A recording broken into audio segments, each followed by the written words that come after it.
So today we are looking at Josh Morrissey. For those of you that don't know who he is defenseman for the Winnipeg Jets. He's, according to NHL.com, 6 foot, 195, from Calgary, Alberta, Canada, and he's a very offensive defenseman. He went 13th overall. So far this season, he has 24 points in 26 games, which, if you guys don't know, that's a lot of points for a defenseman. Almost a point a game. It's plus 10, which typically implies you're good defensively or just really, really good offensively. But yeah, they're going up against Montreal Canadiens. Montreal has not been doing super hot lately, but they have a lot of offensive threats. They're pretty dangerous in the offensive zone.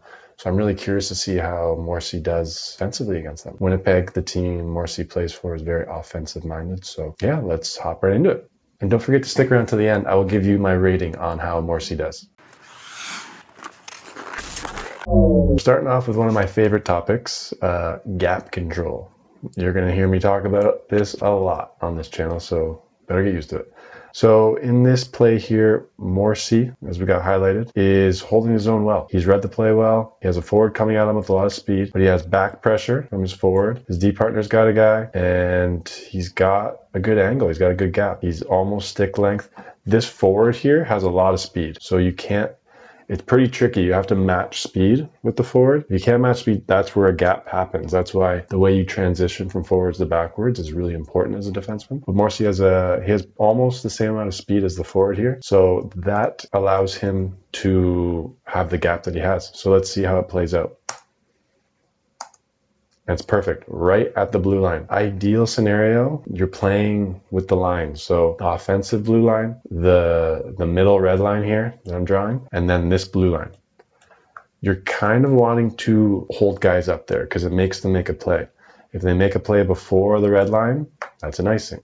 Well, not always, but it creates a chance for an icing. If you make a guy make a play before the blue line, chance for an offside, or they have to give up possession.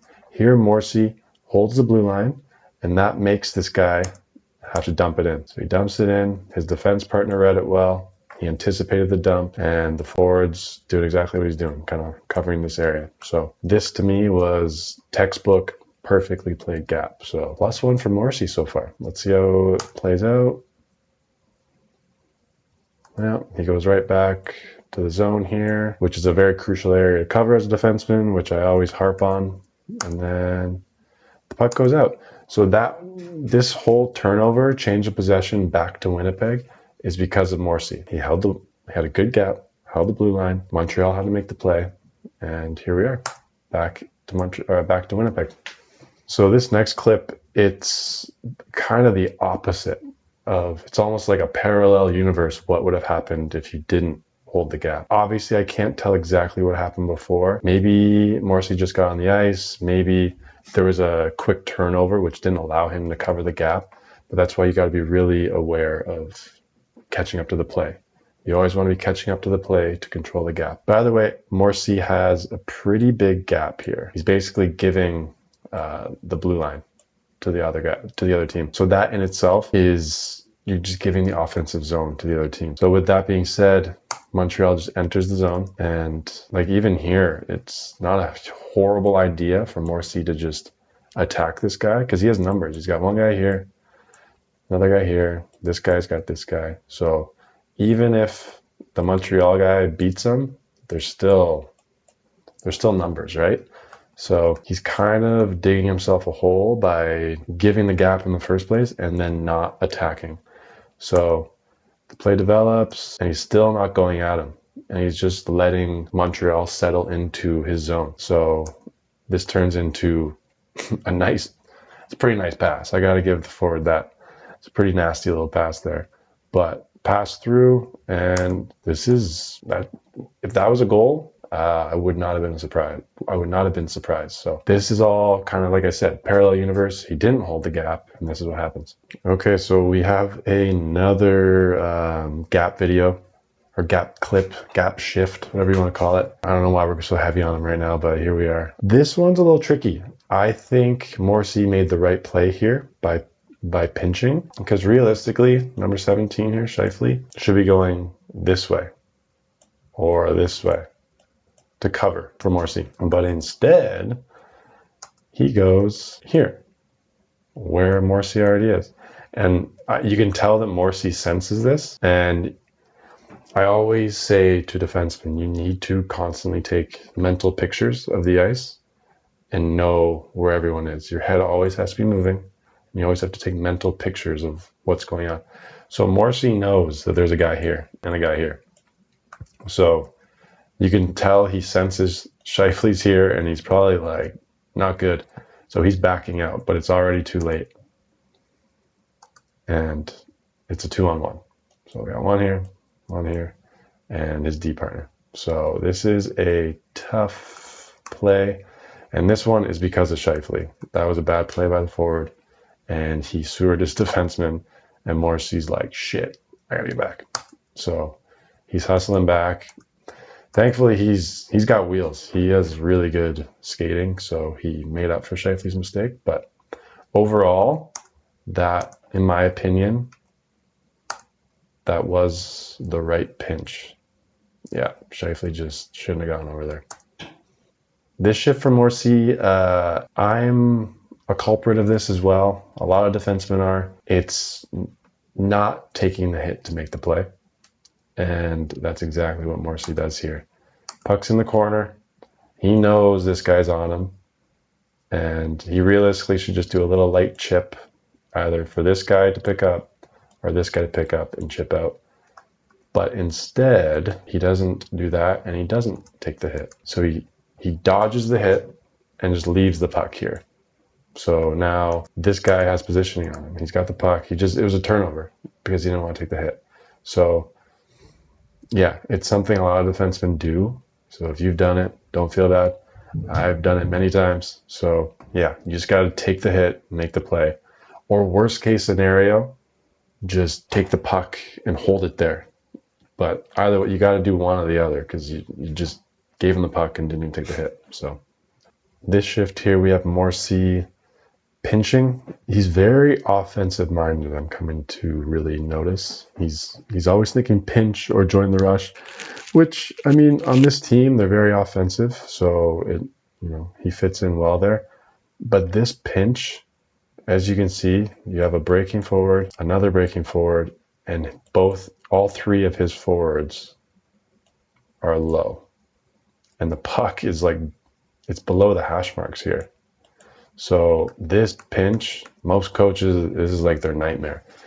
I do not recommend this pinch. It works out, I'm pretty sure. Yeah, he's a fast skater, and he got there. But this is Suzuki, Caulfield. Like, you have Montreal's top line with your three forwards low. You should not be making that pinch, in my opinion. That wasn't the best play on his part. But the one thing I'll give him credit for, as soon as he loses the puck there, loses control of the puck, he's right back to his point. So at least he did that. I like to see that from defensemen.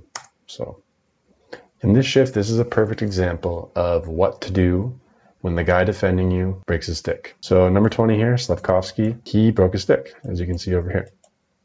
So Morsi notices this, and he realizes there's two things. The defender doesn't have a stick to block the passing lane. So all of a sudden, a lot more passes are available to him, right? He can go here. And Morsi realizes this, and he attacks. He's not shying away from this guy.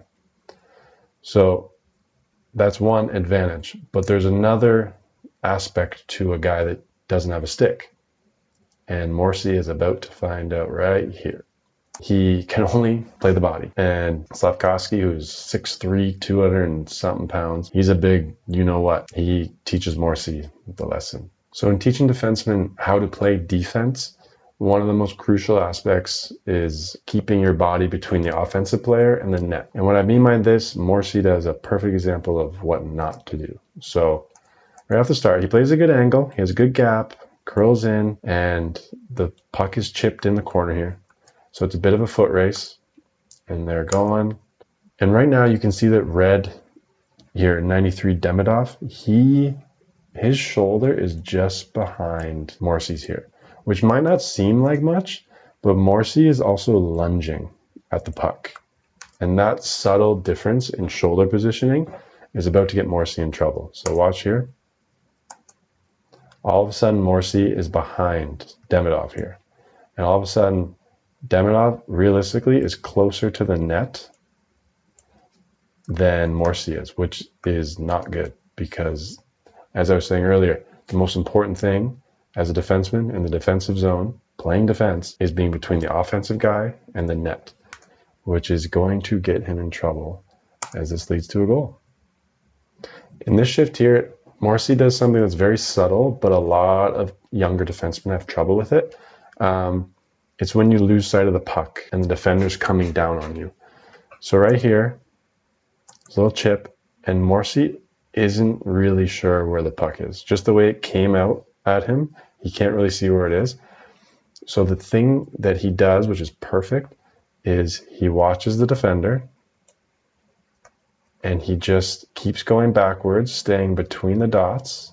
He's a little outside of it, but you just kind of want to stay between these dots here, not the straightest line in the world, and watch the forward until the puck comes in your peripheral vision. You just keep doing that, going back to your net. And there we go. He spots the puck. He has the defender still in front of him, and he angles properly.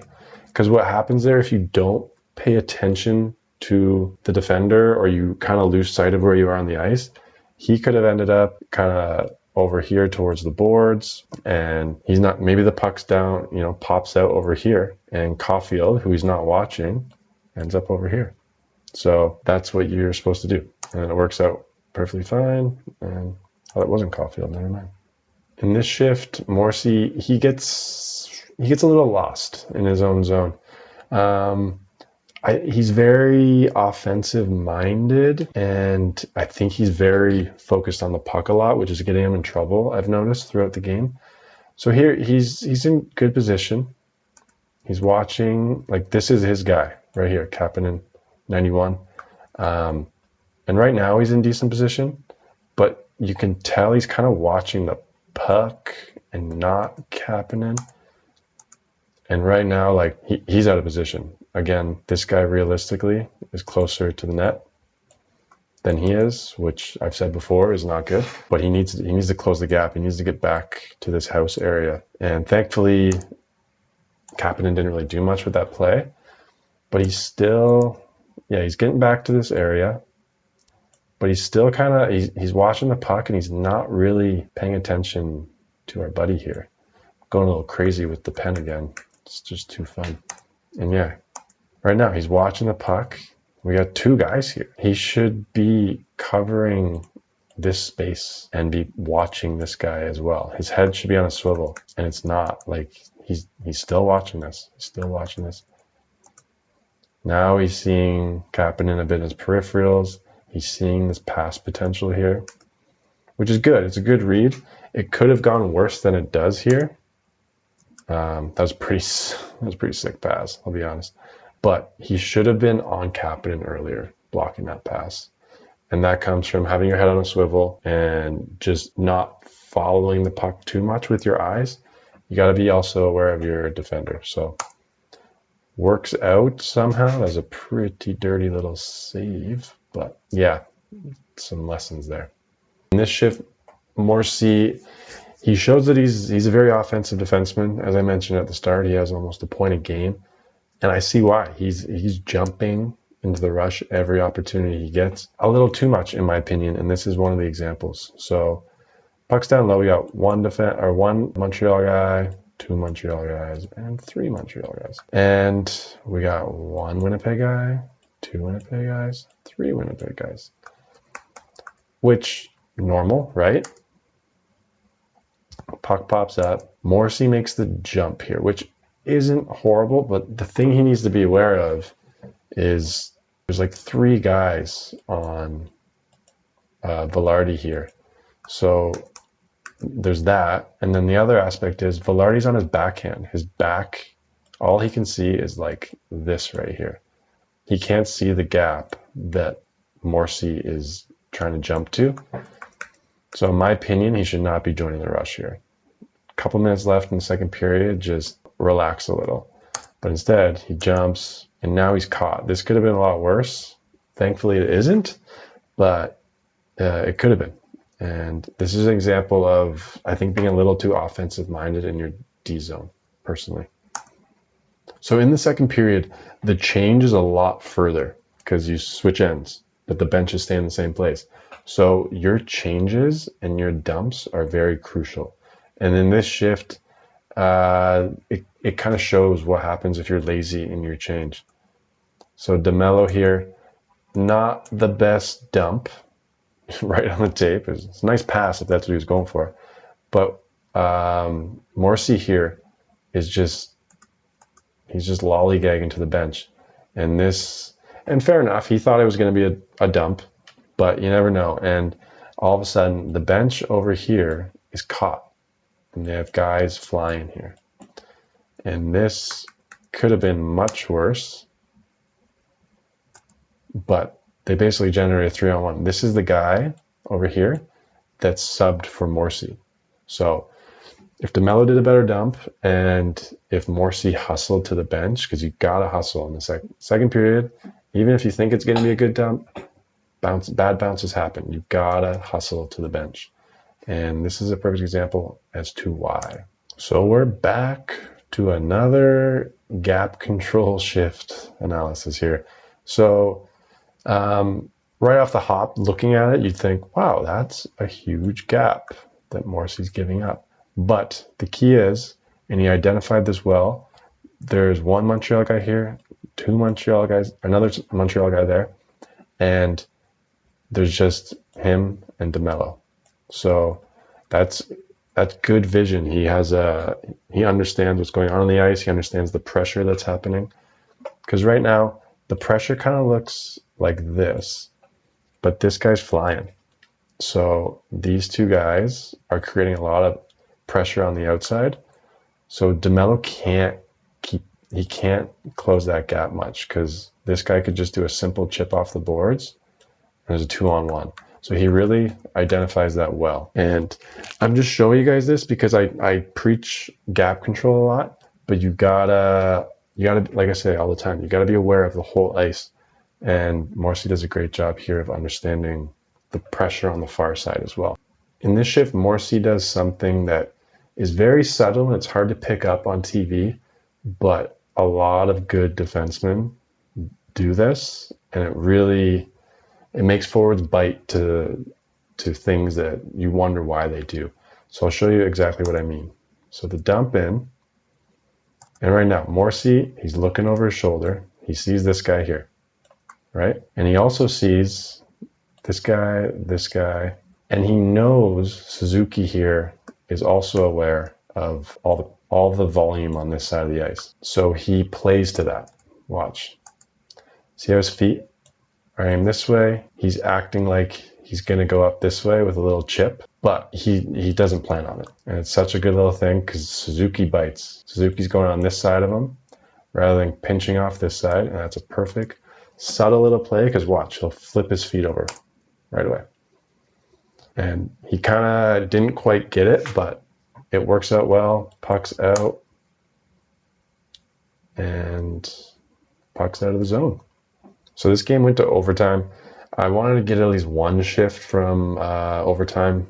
Overtime's 3-on-3, so it's a little different layout of the ice. It's hard to really assess from a defenseman point of view. But this example here is a 1-on-3. So we have Hudson right over here coming down on Morsi.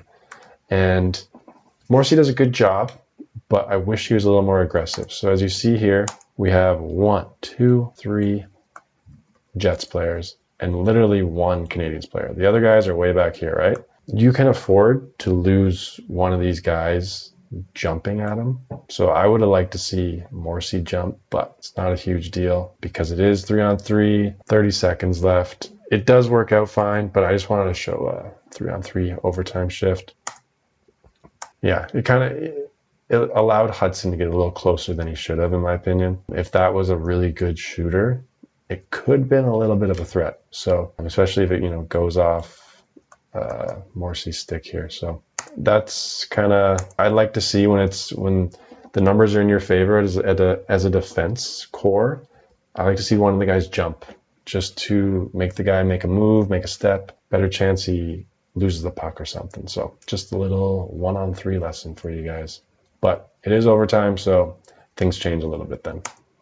So my overall review of Morrissey, or at least of this game, because I need to see more games to get an overall picture, but he's very talented with the puck. He's good at transitioning. His skating's amazing, but he's a little bit of a liability in his defensive zone. I'm not going to lie. He focuses on the puck too much, and he gets out of position with his body in the corners, as I've shown you guys. Yeah, I'd like to see him kind of ground himself defensively a little more and really lean into playing defense. I think he's looking for the jump into the rush a little too much. But overall, he's a solid defenseman overall. But there's some defensive aspects of his game I think he needs to work on. As always, let me know who you guys want me to review next. I'm hoping to do one of these per day, assessing a defenseman from the previous night's games. So let me know who you guys want to see. Hope you enjoyed.